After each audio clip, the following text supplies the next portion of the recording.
Hi ಇವತ್ತು ಬೆಳಿಗ್ಗೆ ಬಾಗಿಲಿಗೆಲ್ಲ ನೀರು ಹಾಕಿ ಹಾಗೆ ದೇವ್ರ ಫೋಟೋನೆಲ್ಲ ಒರೆಸಿ ಪೂಜೆನೂ ಸಹ ಮುಗಿಸ್ಕೊಂಡೆ. ಹಾಗೆ ಇವತ್ತು ಮಾರ್ನಿಂಗ್ ಬ್ರೇಕ್ಫಾಸ್ಟ್ಗೆ ಅಂತೇಳಿ ತುಂಬಾ ಸಿಂಪಲ್ಲಾಗಿ ಆಲೂಗಡ್ಡೆ ಕರಿ ಮಾಡಿ ರೈಸ್ನ ಮಾಡಿ ಜೊತೆಗೆ ಆಲೂಗಡ್ಡೆ ಫ್ರೈನೂ ಸಹ ಮಾಡ್ಕೊಳ್ತಾ ಇದ್ದೀನಿ. ಇದು ತುಂಬಾ ಸಿಂಪಲ್ ಕ್ವಿಕ್ಕಾಗಿ ಸಹ ಮಾಡ್ಕೋಬೋದು. ನಿಮಗೆ ಈ ರೆಸಿಪಿ ಬೇಕು ಅಂತಂದರೆ ನನಗೆ ಕಮೆಂಟ್ ಸೆಕ್ಷನಲ್ಲಿ ಶೇರ್ ಮಾಡಿ.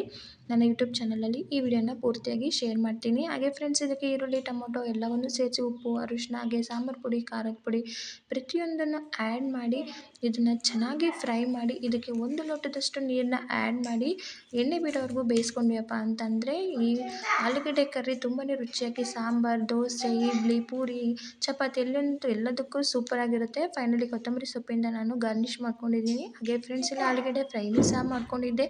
ಹಾಗೆ ಅಡುಗೆನೂ ಸಹ ಮುಗೀತು. ಅಷ್ಟರಲ್ಲಿ ನನ್ನ ಮಗನೂ ಸಹ ಎದ್ದ. ಹಾಗೆ ನನ್ನ ಹಸ್ಬೆಂಡು ಮನೇಲಿ ನಾನು ಅಡುಗೆ ಮಾಡಲ್ಲ ಇವತ್ತು ಬ್ರೇಕ್ಫಾಸ್ಟ್ ಅಂತೇಳಿ ಆಚೆಯಿಂದ ಊಟನೂ ಸಹ ತರಿಸ್ಕೊಂಬಂದ್ಬಿಟ್ಟಿದ್ರು ಮರೆತುಬಿಟ್ಟು. ಹಾಗೆ ಫ್ರೆಂಡ್ಸ್, ಫೈನಲಿ ಇದು ನನ್ನ ಇವತ್ತಿನ ಮಿನಿ ಲಾಗ್ ಅಂತಲೇ ಹೇಳ್ಬೋದು.